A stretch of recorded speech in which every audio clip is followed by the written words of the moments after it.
अलंकार आदि धारण करते थे, उन अलंकारों का महत्व बढ़ाने के लिए। अलंकार हमारे प्रभु के अंग में आकर के अपना परम सौभाग्य मानते थे कि आज हमारी उपयोगिता सिद्ध हो गई। इतने सुंदर थे श्री विदुर जी महाराज कि कभी कभी तो प्रतिबिंब अपना देख करके प्रभु स्वयं अपने प्रतिबिंब पर मोहित हो जाते थे कि कोई इतना सुंदर। विस्मापनम स्वस्य च सौभगर्धे परम पदम भूषण भूषणांगम। जो स्वयं अपनी सुंदरता पर मोहित हो जाएं, आभूषण जिनके अंग में आकर के अपना सौभाग्य समझें, ऐसी उनकी सुंदर बाकी झांकी थी। और स्वभाव का तो कहना ही क्या। अहो वकीयम स्तन कालकूटम जिघांसया पाययदप्य साध्वी लेभे गतिम धातृचितां ततोन्यम कंबा दयालुं शरणं व्रजेम। कैसा सरल स्वभाव था हमारे प्रभु का कि जो अपने स्तनों में कालकूट विष लगा करके बकी पूतना भगवान को मारने की दुर्भावना से आई, और बाप प्यारे सारे पापों पर पर्दा डाल करके उस महाकुलटा पापनी पूतना को भी धात्र्योचित गति प्रदान कर दी। कहते हैं मैया जसोदा जैसा व्यवहार किया है इसने, इसलिए मैं तो मैया की ही गति दूंगा। ऐसे परम दयालु हमारे प्रभु, उनकी एक एक लीलाओं का उद्धव जी ने वर्णन किया, स्मरण किया, और विस्तार से यदुवंश के संहार की कथा गाथा विदुर जी को सुनाई। विदुर जी बोले, उद्धव इतना सब हो गया और मैं तीर्थ यात्रा में ही घूमता रहा, मुझे पता तक नहीं चला, पर तुम कहां जा रहे हो? उद्धव जी बोले, विदुर जी मेरा मन बहुत क्षुब्ध है। मैं तो एक पल भी प्रभु के बिना नहीं रहता था, प्रतिक्षण मैंने उनका संग किया है, पर आज उनके बिना मुझे सारा जगत सूना लग रहा है। पर क्या करें, जाते जाते प्रभु ने मुझे चरण पादुका देकर बद्रीनाथ जाने का आदेश दिया है, मैं उधर ही जा रहा हूं। पर तुम्हारे लिए एक सुखद संवाद भी है। क्या? बोले, जब प्रभु परम धाम जाने की तैयारी में थे, उस समय मुझे बुला करके उन्होंने बड़ा ही मार्मिक उपदेश दिया, और मुझे जब उपदेश दे रहे थे तो मेरे पास में ही महामुनि मैत्रेय बैठे थे। केवल हम दोनों ने वह पावन उपदेश श्रवण किया। उपदेश देने के बाद मुझसे तो कहा कि जाओ बद्रीनाथ में रहो, और मेरे सामने ही मैत्रेय मुनि से कहा, मैत्रेय तुमने मेरा उपदेश सुना है, हृदयंगम किया है। मैं जब भी किसी भक्त से कुछ लेता हूं तो बदले में उसे कुछ न कुछ अवश्य देता हूं, पर एक भक्त ऐसा है जिसने सिर्फ मुझे दिया है, मैंने आज तक उसे कुछ नहीं दिया, और वो मेरे प्यारे भक्त हैं श्री विदुर जी महाराज। जब हस्तिनापुर में आया था तो विदुर विदुरानी ने कितना प्रीति पूर्वक मेरा सम्मान स्वागत किया था, पर आज तक मैंने विदुर जी को कुछ भी नहीं दे पाया। इसलिए मेरा ये तत्व ज्ञान तुम्हारे पास है, जब भी तुम्हें विदुर जी से भेंट हो तो ये ज्ञान उन्हें अवश्य प्रदान करना। इतना सुनते ही विदुर जी के नेत्र भरे आए, गदगद हो गए कि वाह प्रभु, हम विदुर जी हमारे घर में पवाने के लिए था ही क्या, सूखा बथुआ का साग खिला दिया, विदुरानी जी ने भावुकता में छिलके ही खिला दिए, और भगवान उसकी ऋणिया बन गए। परंतु गदगद कंठ है विदुर जी का कि सारा जगत जिसे याद करता है वो जाते जाते मुझ विदुर को याद करके गया। उस नारायण प्रभु ने, उस हरि ने मुझे स्मरण किया। विदुर जी का हृदय गदगद हो गया। उद्धव जी से बोले, जल्दी बताओ मुझे मैत्रेय कहाँ मिलेंगे, मैं जानना चाहता हूं वो कौन सा ज्ञान प्रभु ने दिया है, मैं मैत्रेय से श्रवण करूंगा। श्री उद्धव जी बोले, तुम्हें हरिद्वार में गंगा के किनारे कहीं न कहीं मैत्रेय जी से भेंट हो जाए। बस इतना कह के उद्धव जी तो बद्री विशाल और विदुर जी सीधे हरिद्वार। हरिद्वार में गंगा के तट पर भ्रमण करते करते मैत्रेय मुनि से भेंट हो गई। जो मैत्रेय मुनि ने विदुर जी को देखा उठ के खड़े हो गए। आओ आओ विदुर जी महाराज, मैं तो कब से तुम्हारी राह देख रहा हूं। ये बड़ा भारी दायित्व तो मेरे कंधों पर प्रभु डाल के गए हैं। आओ स्वागत है।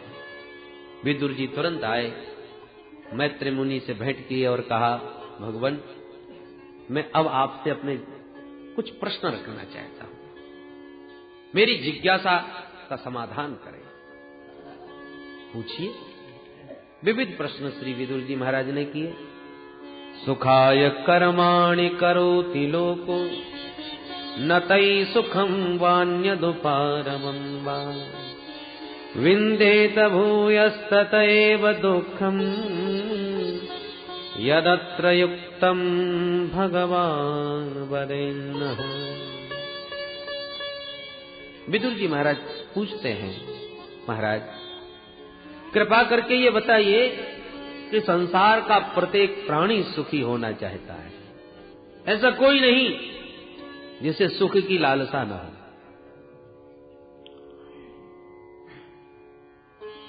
कोई भोजन चाहता है तो जरूरी नहीं सबको भोजन की इच्छा हो।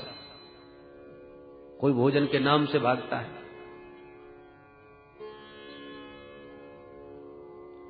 हर वस्तु कितनी भी प्रिय हो, कितनी भी अच्छी हो, पर किसी को अच्छी लगेगी, किसी को नहीं। कोई लोग चाहेंगे, कोई नहीं, पर ऐसा विश्व में कोई नहीं जो ये कहे कि मुझे सुख की इच्छा नहीं। मानव मात्र सुखी होना चाहता है, और चाहता ही नहीं, सुखी होने के लिए दिन रात प्रयत्नशील भी है, मेहनत भी कर रहा है। हम जितना भी भागम भाग कर रहे हैं, एक ही उद्देश्य है कि हम सुखी हो जाएं। पर हम देखते हैं कि जो सुखी होने का जितना प्रयत्न करता है, वो उतना ही दुख के दलदल में फंसता चला जाता है। सुखी कोई नहीं हो पाता। प्रश्न है कि ये जीव सुखी कैसे हो? बोलो जय श्री कृष्ण। कोई दलदल में गिर जाए तो ज्यों ज्यों निकलने के लिए हाथ पैर फटका रहेगा, उतने तो भीतर घुसता जाएगा।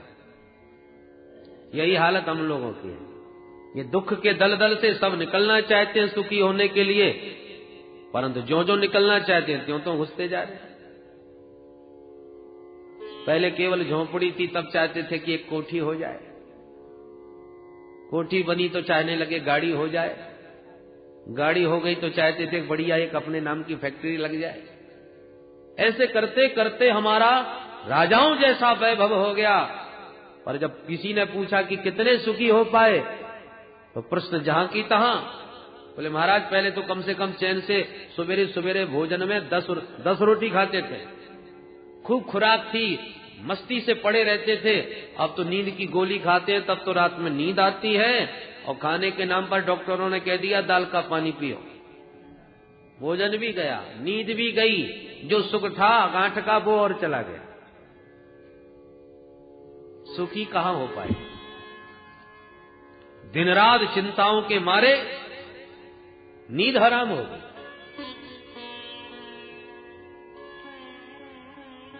श्री मैत्रेय मुनि कहते हैं, विदुर जी महाराज आप साक्षात धर्म के अवतार हैं। मांडव मुनि के हिसाब से धर्मराज को ही विदुर रूप में प्रकट होना पड़ा।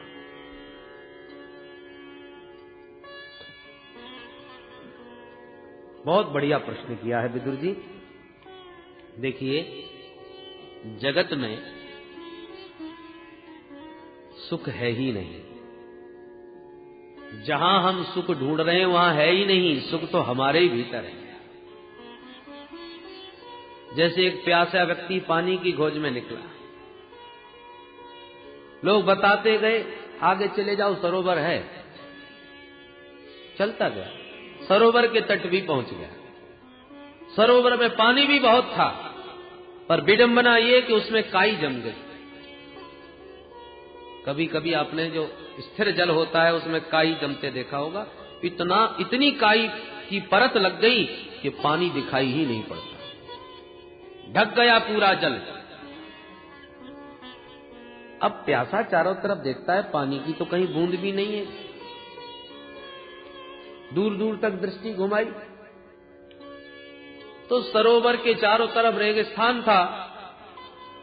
सरोवर में पानी है पर काई से ढका है।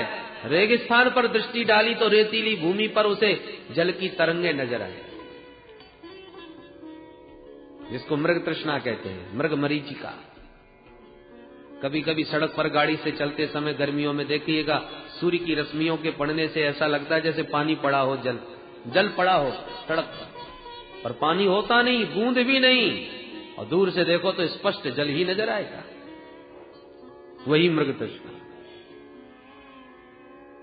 प्यासा सरोवर के तट पर खड़ा है जहां पानी भरा है पर दिख नहीं रहा, और जहां पानी दिख रहा है वहां पानी की बूंद नहीं। तो भ्रम में पड़ गया, पानी जहां दिख रहा था वहां दौड़ पड़ा, तो रेगिस्तान में भटकता भटकता मर गया। पानी का तट छोड़ करके रेगिस्तान में पानी पीने गया। यही हालत हम लोगों की। भीतर हमारे प्रभु ने आनंद का सागर भर रखा है, पर उस आनंद के सागर में अज्ञान की काई लगी हुई है। तो दिख नहीं रहा, समझ में नहीं आ रहा, और बाहर के विषयों में आनंद का भ्रम है, सुख का भ्रम है। ईश्वर अंश जीव अविनाशी, चेतन अमल सहज सुख राशि। जीव जो सहज ही सुख राशि था, जिसके भीतर ही आनंद आनंद और सुख सब भरा हुआ था, पर अज्ञान की परख के कारण दिखा नहीं। बाहर के विषयों में सुख का भ्रम हो गया, सो बाहर ढूंढने लगे। ये मिल जाए तो सुखी हो जाऊं, वो आ जाए तो सुखी हो जाऊं। तमाम वस्तुओं को जुटाता रहा सुख के साधन स्वरूप, पर जीवन में सुखी कभी नहीं हो पाया, क्योंकि बाहर जो सुख दिखाई पड़ रहा है वो नकली है। जैसे कि एक बार एक श्रीमान जी ने कहा, भाई गर्मी आ गई है, आम का मौसम आ गया, चलो आम खाए जाए। बेटे को बुलाया, बेटा जाओ बाजार से बढ़िया आम लेके आओ। रुपए दिए, बेटा गया। एक दुकान पर बहुत सारे फल सजे हुए थे, रुपए दे करके आम मांगे, दुकानदार ने आम दे दिए। बालक लेके घर आ गया, पिताजी आम ले आया। अच्छा बेटा एक काम करो, ठंडे पानी की बाल्टी में डाल दो ताकि खूब ठंडे हो जाए, तब खाने में आनंद आएगा। उसने लेके डाल दिया। थोड़ी देर बाद बोले चलो अब तो खूब ठंडे हो गए होंगे, चलो पाते हैं। जैसी बाल्टी देखी गई उसमें एक भी आम नहीं, मिट्टी मिट्टी नजर आई। बेटा ये आम तू कहां से लाया? बोले दुकान से। चल चल चल तो मेरे साथ दुकान पर। दुकान पर गया। आप फलवारी दुकानदार पर श्रीमान जी ने लड़ना झगड़ना प्रारंभ कर दिया। क्यों रे मूर्ख, हमारे नन्हे से बच्चे को धोखा दिया, तूने ठग लिया, कैसे आम पकड़ा दिए, एक भी खाने के मतलब का नहीं। दुकानदार बोला नाराज बाद में होइए, पहले दुकान का बोर्ड तो पढ़ लीजिए, स्पष्ट लिखा है नकली फलों की दुकान। मेरे यहां फल बेचे जाते हैं पर वो दिखावटी हैं, सजाने के लिए लोग खरीद के ले जाते हैं घरों में, खाने के लिए नहीं। आपके बेटे ने आम मांगे, मैंने दे दिए, अब मुझे क्या मालूम खाने को ले जा रहा है कि सजाने को। गलती तुम्हारी है, तुमने बोर्ड क्यों नहीं पढ़ा। उसी प्रकार भगवान ने तो स्पष्ट संसार के ऊपर एक बोर्ड टांग दिया, दुखालयम अशाश्वतम। गीता में भगवान कहते हैं ये दुख रूप है। दुखालयम, औषधालयम का मतलब औषधियों का घर, पुस्तकालयम पुस्तकों का घर, विद्यालयम विद्या का घर, भोजनालयम भोजन का घर, तो दुखालयम दुखों का घर। अब पुस्तकालय हो तो केवल एक ही पुस्तक थोड़ी मिलेगी, सब प्रकार की किताबें बहुत सारी होती हैं। औषधालय में एक ही दवा थोड़ी मिलती है, बहुत प्रकार की दवा। ऐसी दुखालय में एक ही दुख थोड़ी होता है, अनेक प्रकार के दुख।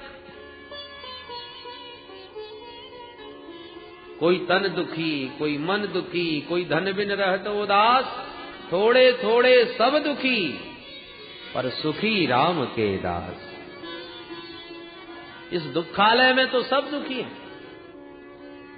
अब तुम भोजनालय में जाकर के भंडारी जी से कहो भैया जी हमें लघु कौमुदी दो, लघु सिद्धांत कौमुदी हमें पढ़ना है, तो वो कहां से दे देंगे? अरे तुम्हें पुस्तक चाहिए तो पुस्तकालय में जाइए, और पुस्तकालय में जाके कहो जरा गर्मा गर्म 4 समोसा दीजिए हमको भूख लगी है, वो कहां से देगा? सबके अलग अलग आलय हैं, दुखालय में दुख ही मिलेगा, सुख कहां से मिलेगा? पर हम तो दुखालय में सुख ढूंढ रहे हैं, जो किसी काल में संभव नहीं। तो जो आनंद सिंधु सुख राशि हैं, उनसे दुख मांगोगे भी तो भी नहीं मिलने वाला, क्योंकि उनके खजाने में है ही नहीं। कुंती मैया ने दुख मांगा तो क्या भगवान ने दे दिया? कहां से देते, था ही नहीं। पर जगत के दुखालय में यदि तुम सुख मांगो तो कहां से मिलेगा? वहां है ही नहीं।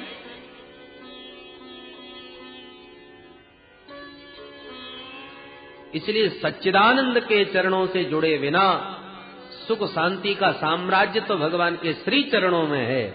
इसलिए वहां से जुड़े बिना किसी को जीवन में न सुख मिल सकता है न शांति मिल सकती है। आपके घर में बिजली जरूर होगी, पर आपका घर बिजली घर तो नहीं होगा। अरे बिजली घर तो कहीं और है, पावर हाउस कहीं और है, वहां से कनेक्शन आपके तार का घर तक लगा हुआ है, इसलिए आपके घर में बिजली है। पावर हाउस से लाइन काट दी गई तो लटके रह जाएंगे सब उपकरण, पंखा हो, बल्ब हो, कुछ भी हो, सब लटके रह जाएंगे। पर साहब पावर हाउस से तो लाइन चालू है, हमारे घर में अंधेरा है, पड़ोसी के घर में तो खूब उजेला हो रहा है।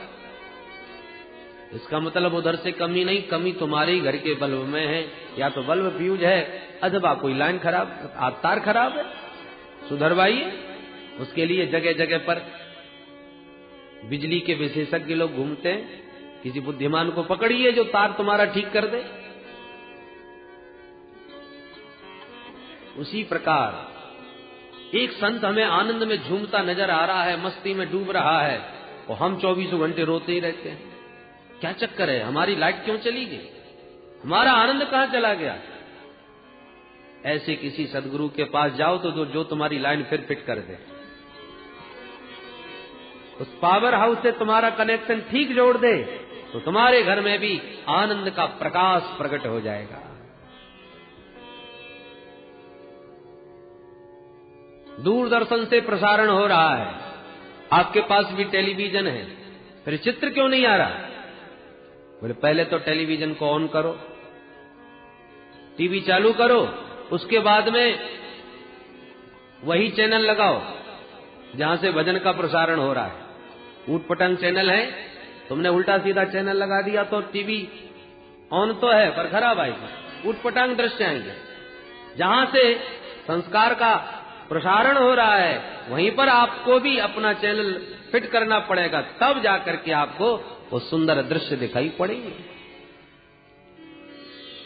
उसी प्रकार आनंद तो सर्वत्र भगवान ने सबके भीतर भर दिया है, पर जब तक हम अपना भीतर का टेलीविजन ऑन न करें और कनेक्शन वहां से ठीक से फिट न करें, वही चैनल न जोड़े, तब तक ये दृश्य कैसे आवे? हनुमंतलाल जी ने देखो अपना चैनल जोड़ दिया। जासु हृदय आगार बसहि राम सरचापधर, ईश्वर सर्वभूतेषु हृदय से अर्जुन तिष्ठति। सबके भीतर वो बैठा है, पर दिखाई कहां पड़ रहा है? उसका दृश्य नहीं दिखाई पड़ रहा। हनुमंतलाल जी ने देखो वो दृश्य प्रकट कर दिया। बसहि राम, छाती चीर करके भी दिखा दिया, देखो ये बैठे, दुनिया को दिखा दिया।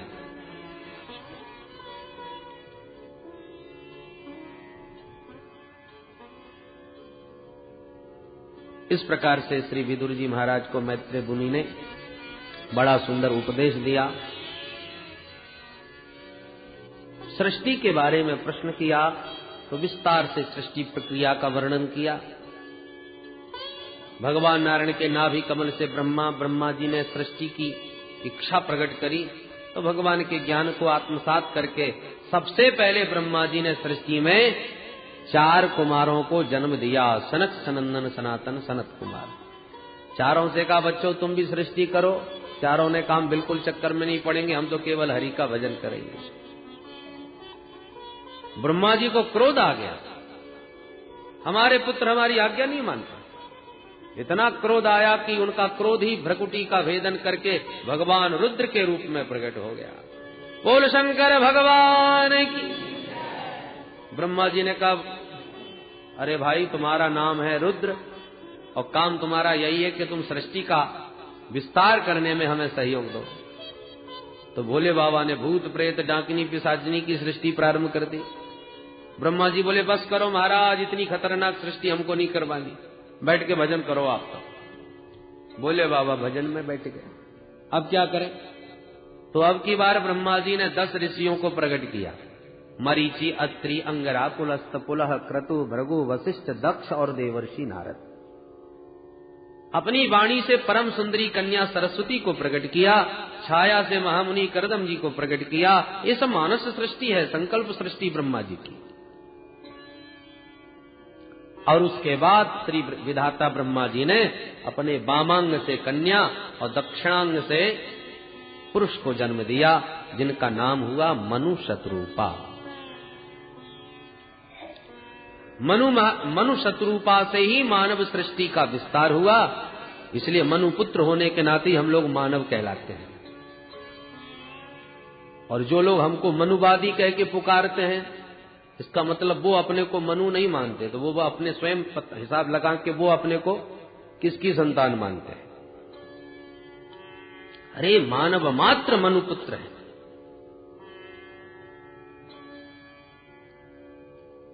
मनु शत्रुपा से 5 संतानें हुई, उनमें 2 बेटा और 3 बेटी। बेटियों के नाम आकुति, देवभूति, प्रसूति, बेटाओं के नाम प्रियव्रत और उत्तानपाद। पर एक दिन मनु महाराज ने ब्रह्मा जी से प्रार्थना करी, भगवान सृष्टि का मैं विस्तार तो करना चाह रहा हूं, पर कैसे करूं? ब्रह्मा जी ने कहा क्या हो गया? बोले महाराज एक राक्षस पृथ्वी का ही हरण करके ले गया। अच्छा, तब ब्रह्मा जी ध्यान लगाए। ध्यान लगाते ही उनको बड़ी तेज छींक आई और छींकते ही उनकी नासिका रंध्र से भगवान का बराह रूप में प्राकट्य हो गया। बोल बरा भगवान की। देखते देखते बरा भगवान का पर्वताकार देह हो गया। देवताओं ने स्तवन किया, हिरण्याक्ष का वध करके भगवान ने पृथ्वी का उद्धार किया। विदुर जी ने पूछ दिया मैत्रेय जी से, भगवान कृपा करके ये तो बताइए, ये आकर के हिरण्याक्ष कौन था जो धरती को ही उठा के ले गया? ये किसका बेटा था? मैत्रेय मुनि कहते हैं, विदुर जी महाराज,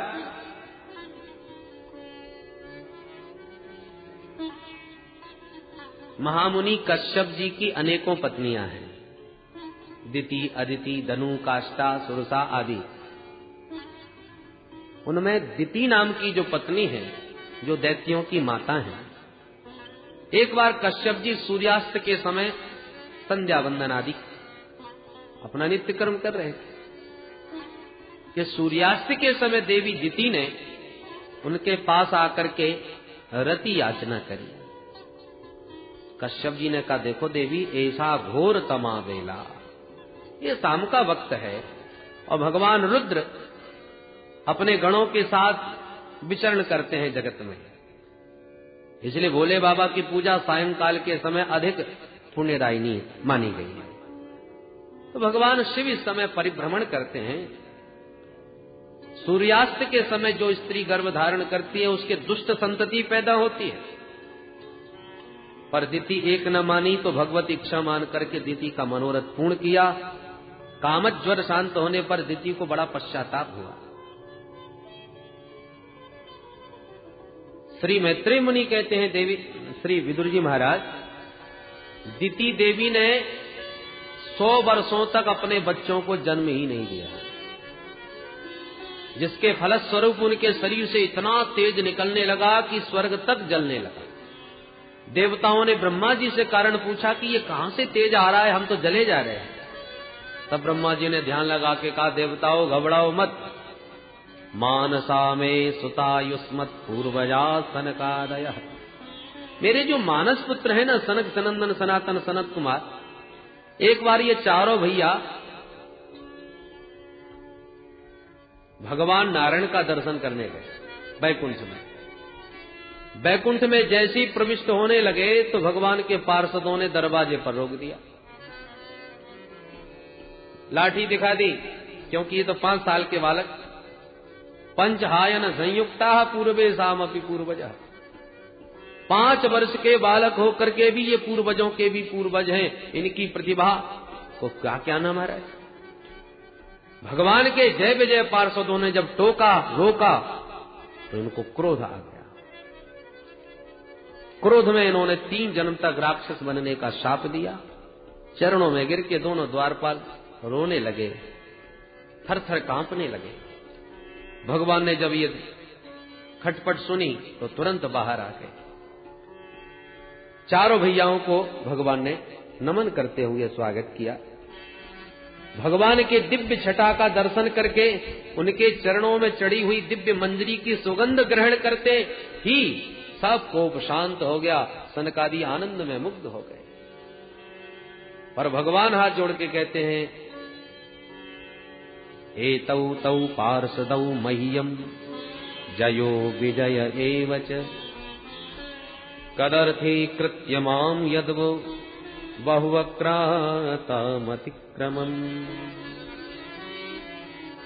अब जरा भगवान की कुशलता देखिए। भगवान ने एक बार भी ये नहीं कहा कि चलिए महाराज भीतर घर को पवित्र कीजिए, आइए ना। क्यों? बोले क्रोध के अधीन हो गए हैं। भगवान ही दरवाजे पर आ गए और वहीं पर खूब प्रशंसा कर करके बाहर से ही विदा कर दिया, और प्रशंसा खूब जबरदस्त। पर शब्द शैली देखिए, एतौ तौ पार्षदौ मह्यम, ये दोनों मेरे पार्षद हैं। अब देखो शब्दावली तो सनकादियों के प्रति ऐसी है कि भगवान सनकादियों को महत्व दे रहे हैं और जय विजय को डांट रहे हैं। परंतु अंतर भगवान का संकेत क्या है? पार्षदों को तो कहते हैं ये मेरे हैं, मह्यम, ये मेरे पार्षद हैं और इन्होंने आपका अपमान किया, इसलिए आपने बहुत उचित किया इनको दंड देकर। मैं तो कहता हूं मुझे भी दंड दीजिए, क्योंकि सेवक का अपराध स्वामी का ही अपराध माना जाता है। स्वामी भी अपराधी माना जाता है। आपके घर का पालतू कुत्ता गले में पट्टा आपने डाल रखा है और वो जाके किसी के घर में उत्पात मचा दे या किसी को काट ले तो उसकी पिटाई पड़ेगी सो पड़ेगी, आपको भी गालियां कम नहीं पड़ेंगी। तुम्हारा पालतू है ना, इसलिए भगवान कहते हैं मेरे पार्षदों ने आपका अपराध किया, अपमान किया, इसलिए मैं भी अपराधी हूं। क्योंकि सच कहता हूं, छिन्द्याम सुबाहुमपि वह प्रतिकूल वृत्तिम, मेरी भुजा भी यदि किसी संत ब्राह्मण का अपमान कर दे तो भगवान कहते मैं इस भुजा को भी काट के फेंक दूंगा। भगवान कहते हैं कि मेरे 2 मुख हैं, ब्राह्मण और अग्नि। वेद भगवान कहते हैं ब्राह्मणो शमुखमासी, और दूसरी ओर मुखादग्निरजायत। भगवान के मुख से अग्नि का जन्म हुआ, ब्राह्मण के मुख से भगवान के मुख से ब्राह्मणों का जन्म हुआ। दोनों ही भगवान के मुख हैं। और भगवान कहते मैं इन दोनों में यदि तुलनात्मक अध्ययन करके पूछा जाए कि किस मुख से आप ज्यादा पाते हो, दोनों मुखों से भगवान को पवाया जाता है। अग्नि में स्वाहा और ब्राह्मणों के मुख में आहा। ब्राह्मण पाते हैं तो डकार लेके गदगद हो जाते हैं, और रबड़ी मालपुआ हो फिर तो कहना ही क्या है। अंतरात्मा प्रसन्न हो जाती है, गदगद हो जाते हैं।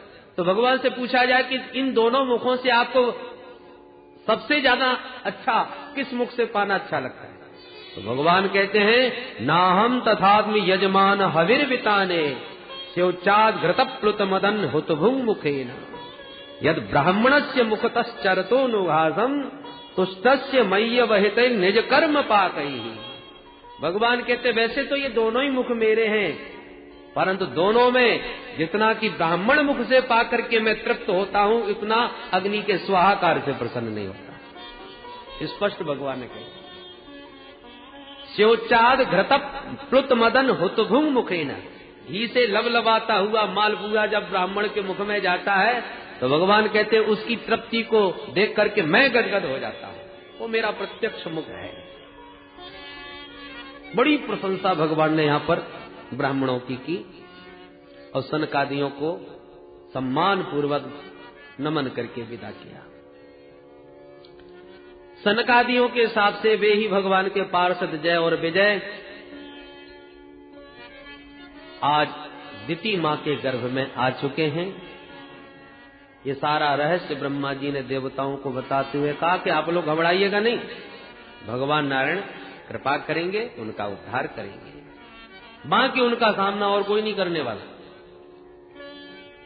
देवता बेचारे काल प्रतीक्षा करने लगे। 100 वर्षों के बाद दिति ने 2 पुत्रों को जन्म दिया जिनका नाम हिरण्याक्ष और हिरण्यकश्यप हुआ।